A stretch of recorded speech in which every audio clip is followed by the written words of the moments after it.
Quando conheci o Daniel, não esperava me apaixonar tão rápido. Ele tinha um jeito calmo, um sorriso que transmitia confiança e uma gentileza que me fazia sentir segura. Mas, desde o início, percebi que havia algo diferente nele, um peso silencioso, uma parte da vida dele que nunca estava totalmente presente quando conversávamos. Com o tempo, descobri o motivo. Daniel tinha sido casado antes, e a esposa dele, Clara, havia falecido em um acidente de carro há 3 anos. Quando ele me contou, lembro da forma como os olhos dele ficaram distantes, como se, por um instante, tivesse voltado para aquele dia terrível. Eu não sabia o que dizer, apenas segurei a mão dele e deixei o silêncio falar por nós. Eu ainda penso nela todos os dias, ele disse em voz baixa, mas ao mesmo tempo. Eu quero seguir em frente. Eu só não sei se consigo equilibrar isso. No começo, eu não vi problema. Afinal, perder alguém tão importante não é algo que simplesmente desaparece. E eu respeitava muito a dor dele. Mas, conforme nosso relacionamento foi ficando mais sério e começamos a falar de casamento, uma nova preocupação surgiu: a família de Clara. A primeira vez que os conheci, foi estranho. A mãe dela me olhou como se eu fosse uma intrusa no território da filha. O pai mal falou comigo. E o irmão, Lucas, quase não me deu atenção. No final do jantar, eu tinha a sensação de que eles não me viam como a namorada do Daniel, mas sim como uma sombra tentando ocupar o espaço de alguém insubstituível. Eles precisam de tempo, Daniel me disse depois, tentando me acalmar. Para eles, ainda é difícil aceitar que eu estou seguindo em frente. Eu acreditei nele. Quis dar tempo. Mas, ao mesmo tempo, comecei a notar pequenos sinais de que o problema poderia ser maior do que eu imaginava. Em todas as reuniões de família, Clara era mencionada como se ainda fosse a esposa de Daniel. Em datas especiais, como aniversários e Natal, eu era apenas acompanhante, enquanto fotos de Clara continuavam expostas em todos os cantos. Uma vez, a mãe dela chegou a me dizer diretamente: "Você parece uma boa pessoa, mas precisa entender que Daniel sempre será, antes de tudo, o marido da Clara." Essas palavras ficaram ecoando na minha mente. Era como se eu estivesse lutando contra um fantasma. Eu amava Daniel, mas será que estava preparada para dividir o coração dele e a vida dele com a memória de outra mulher e com a família dela? Naquele momento, ainda não imaginava o quanto essa situação iria nos colocar à prova. Mas o primeiro sinal já estava claro: nosso futuro não seria apenas sobre nós dois. A sombra do passado de Daniel estava sempre presente. E a pergunta que começou a crescer dentro de mim era: será que eu teria forças para enfrentar essa sombra até o fim? Com o passar dos meses, eu tentei me acostumar com a ideia de que a família da Clara sempre faria parte da vida do Daniel. Afinal, eles tinham sido próximos durante anos, e eu não queria ser a pessoa que o obrigaria a cortar laços. Mas logo percebi que a situação não era tão simples. Certo domingo, fomos convidados para almoçar na casa dos pais dela. Eu fui junto, mesmo sabendo que provavelmente seria desconfortável. Chegando lá, encontrei a mesa posta com cuidado, mas tudo tinha um detalhe em comum: lembranças da Clara. Uma foto dela emoldurada estava bem no centro da sala, as histórias contadas giravam sempre em torno dela, e até o prato favorito do almoço era o que a Clara mais gostava. No início, fiquei em silêncio, tentando respeitar o ambiente. Mas a situação começou a apertar quando a mãe dela, durante a refeição, olhou para mim e disse com um sorriso forçado: "É tão bom ter você aqui, mas você entende, né? Para nós, o Daniel sempre vai ser o genro da Clara." Aquilo me cortou por dentro. Eu não queria competir com uma memória, mas a forma como ela dizia soava como um aviso: eu nunca seria totalmente aceita. Depois, no carro, Daniel percebeu meu silêncio e perguntou: "O que houve? Você ficou estranha no final do almoço." Eu respirei fundo antes de responder: "Daniel, eu sei que você amou muito a Clara e que sempre vai carregar isso com você. Mas eu também preciso saber que tem um espaço na sua vida." Hoje parecia que eu era invisível. Ele ficou em silêncio por alguns segundos, segurando firme o volante. "Eu entendo, de verdade. Mas, para eles, é complicado. Eles perderam a filha, a irmã. E talvez ainda não estejam prontos para me ver feliz com outra pessoa." Eu queria acreditar nisso, mas a sensação de estar sempre em segundo plano começou a me sufocar. As coisas pioraram quando ficamos noivos. Eu estava radiante, mas no dia em que contamos a novidade família da Clara, o clima ficou pesado. O pai dela nem sorriu, a mãe dela apenas murmurou um parabéns frio, e Lucas, o irmão, soltou um comentário que me deixou sem chão. Engraçado. "Parece cedo demais, não?" Como se a memória da Clara já não significasse nada. Aquilo foi a primeira vez que senti raiva. Eu não era culpada pela morte dela. Eu não tinha roubado ninguém de ninguém. E, no entanto, era tratada como se estivesse invadindo um território proibido. Naquela noite, tive a primeira briga séria com o Daniel. Você precisa se posicionar, Daniel. Eu não posso continuar me sentindo como uma intrusa no próprio relacionamento. Mas o que você quer que eu faça? Ele rebateu, nervoso. Quer que eu corte os pais da Clara da minha vida? Eles foram minha família durante anos. Eu não quero que você corte ninguém. Eu só quero que deixe claro que você está comigo agora. Ele me olhou com expressão cansada, como se estivesse dividido entre dois mundos. E eu percebi, naquele instante, que o verdadeiro dilema dele não era escolher entre mim e a memória da Clara. Era escolher entre lealdade ao passado e coragem para seguir adiante. E, para minha dor, a família dela não iria facilitar em nada esse processo. Depois da nossa briga, Daniel tentou me tranquilizar. Ele prometeu que iria conversar com a família da Clara, que faria eles entenderem que agora havia espaço para mim na vida dele. Eu queria acreditar, mas dentro de mim havia uma sombra. E se ele nunca tivesse coragem de colocar limites? O tempo passou, e começamos a organizar o casamento. Eu estava animada, sonhando com cada detalhe, mas percebi que Daniel evitava tocar no assunto com a família da Clara. Até que um dia, durante um jantar com todos, sua mãe olhou para nós e perguntou com naturalidade: Vocês já pensaram em fazer a cerimônia no mesmo salão onde foi o casamento da Clara? Seria simbólico. Quase uma homenagem. Eu quase engasguei. Uma homenagem? Ao casamento anterior dele? Olhei para Daniel, esperando que ele dissesse um não imediato, mas tudo que ele fez foi sorrir sem jeito e responder: É uma ideia. Vamos pensar. Naquele instante, senti como se o chão tivesse sumido. Quando voltamos para casa, não consegui me conter. Vamos pensar? Sério, Daniel? Você realmente acha que é saudável casar no mesmo lugar onde você disse sim para outra mulher? Eu só não quis ser grosso com eles. Ele tentou justificar. Não é questão de ser grosso. É questão de respeito comigo. Minha voz falhou, cheia de emoção. Ele passou a mão pelo rosto, claramente exausto. Eu estou tentando equilibrar tudo. Você não entende o quanto eles significam para mim. Eu entendo, Daniel. Mas e eu? Eu significo o quê? O silêncio dele doeu mais do que qualquer resposta. As tensões aumentaram quando Lucas, o irmão da Clara, apareceu de surpresa em nossa casa. Ele veio com uma postura quase agressiva, encarando-me como se eu fosse uma impostora. Vou ser direto, disse ele, cruzando os braços. Minha irmã nunca seria substituída. Nunca. E, sinceramente, você pode até achar que está conquistando espaço, mas no fundo Daniel sempre será da Clara. Fiquei paralisada, sem reação. Antes que eu pudesse responder, Daniel entrou na sala e ouviu a última frase. Chega, Lucas, ele gritou. Você não tem o direito de falar assim com ela. Foi a primeira vez que vi Daniel realmente se impor. Mas, mesmo assim, as palavras de Lucas continuaram ecoando na minha mente. Ele sempre será da Clara. Nos dias seguintes, percebi que Daniel ficou mais distante. Ele estava dividido entre a raiva pela falta de respeito da família e a culpa por magoá-los. À noite, quando deitávamos juntos, ele parecia presente fisicamente, mas ausente em pensamento. Até que uma madrugada, enquanto ele dormia, ouvi murmúrios vindos dele. Ele sussurrou, quase inconsciente: Clara. Me desculpa.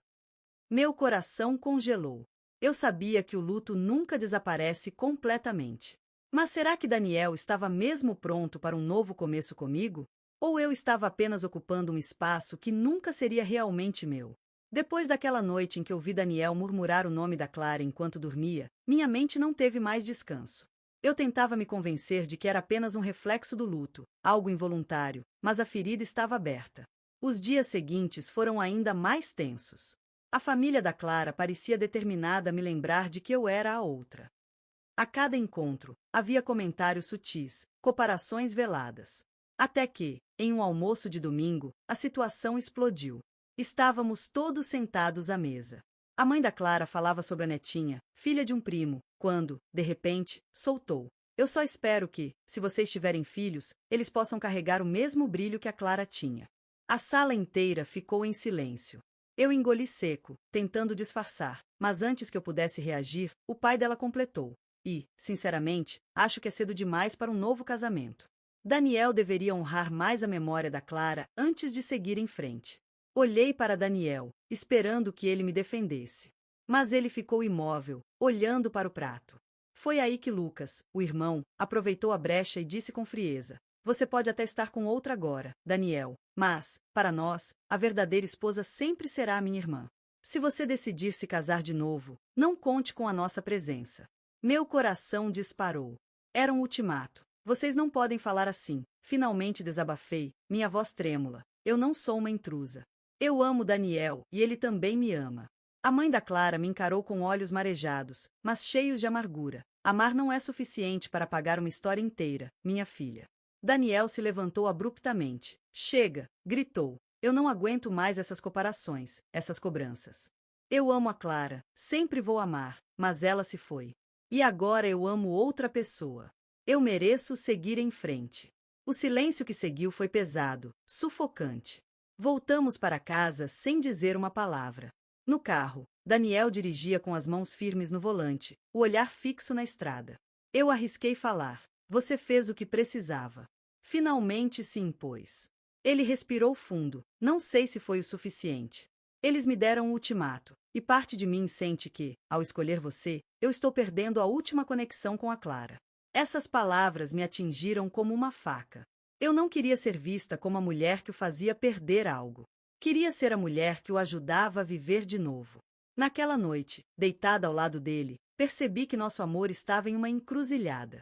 Não era apenas sobre nós dois. Era sobre o passado, o presente e um futuro que parecia cada vez mais incerto. Eu me perguntava, até onde alguém deve ir para respeitar a memória de quem se foi? E até que ponto isso destrói a chance de um novo amor florescer? Depois do confronto com a família da Clara, eu sabia que nada mais seria igual. Daniel havia se posicionado, mas as palavras dele no carro ecoavam dentro de mim. Parte de mim sente que, ao escolher você, eu estou perdendo a última conexão com a Clara. Essas palavras me corroíam. Eu queria acreditar que nosso amor era suficiente, mas comecei a me perguntar se eu não era apenas uma sombra, uma substituta em um coração dividido. Nos dias seguintes, percebi Daniel mais introspectivo. Ele cumpria nossas rotinas, mas havia sempre um silêncio pesado entre nós. Uma noite, enquanto jantávamos, criei coragem para perguntar: Daniel, você realmente quer se casar comigo? Ele largou os talheres devagar, como se a pergunta pesasse toneladas. Quero, respondeu após alguns segundos. Mas tenho medo. Medo do quê? Insisti, sentindo meu coração disparar. Medo de que, ao me casar de novo, eu esteja apagando a Clara da minha vida. Medo de trair a memória dela. E também medo de te magoar, porque sei que você sente esse peso. Minha garganta se fechou. Eu queria gritar que eu não era inimiga da Clara, que eu não queria competir com uma lembrança. Mas em vez disso, lágrimas escorreram sem que eu pudesse conter. Eu não quero ser a razão do seu conflito. Eu só quero ser a mulher com quem você escolhe viver agora. Ele se levantou, veio até mim e segurou minhas mãos. Você é. Só que não é simples. Aquela noite não dormi. Fiquei encarando o teto, refletindo sobre tudo. Se o casamento significava tanto peso para ele, será que eu deveria abrir mão? Será que amar alguém também é saber se retirar quando isso se torna um fardo? No dia seguinte, fui caminhar sozinha no parque. Precisava de ar, precisava de clareza. Vi casais rindo, mãos dadas, e me perguntei se algum deles carregava fantasmas como nós. De repente, o celular vibrou. Era uma mensagem da irmã da Clara. Se você realmente se importar com Daniel, vai deixá-lo em paz. Ele nunca vai conseguir ser feliz enquanto tentar te encaixar na vida que ele tinha com minha irmã. Senti meu corpo estremecer. Era como se o mundo inteiro estivesse contra nós. Cheguei em casa e encontrei Daniel mexendo em uma caixa de fotos antigas. Ele segurava uma imagem da Clara sorrindo, e por um instante pensei em recuar, em deixá-lo ali com as lembranças. Mas ele me olhou e disse: Eu não sei como equilibrar os dois mundos. Me aproximei devagar. Talvez não exista equilíbrio perfeito. Talvez você precise escolher. Não entre eu e ela, mas entre viver no passado ou viver o presente. Ele ficou em silêncio, olhando fixamente para a foto. Eu sabia que aquele era um momento decisivo. E foi aí que uma ideia começou a me atormentar. E se eu fosse a única a tomar essa decisão? Se amar Daniel significasse libertá-lo, mesmo que isso me destruísse?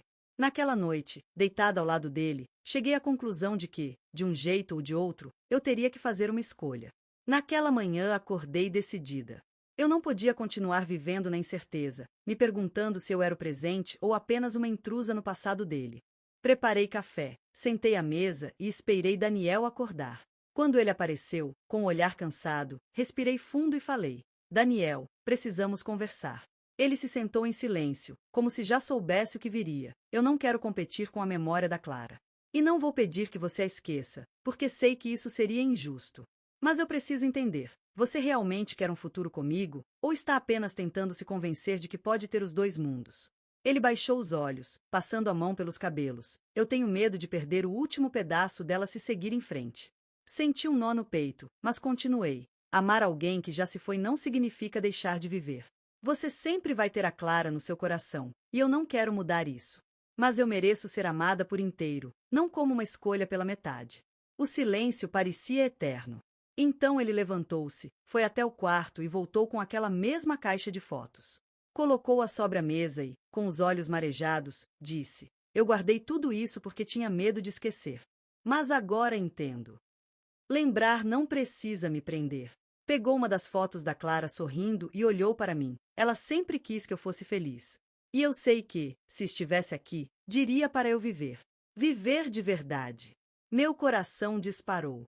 Pela primeira vez senti que ele falava não apenas para me confortar, mas porque acreditava. Então o que você quer, Daniel? Perguntei, com lágrimas escorrendo.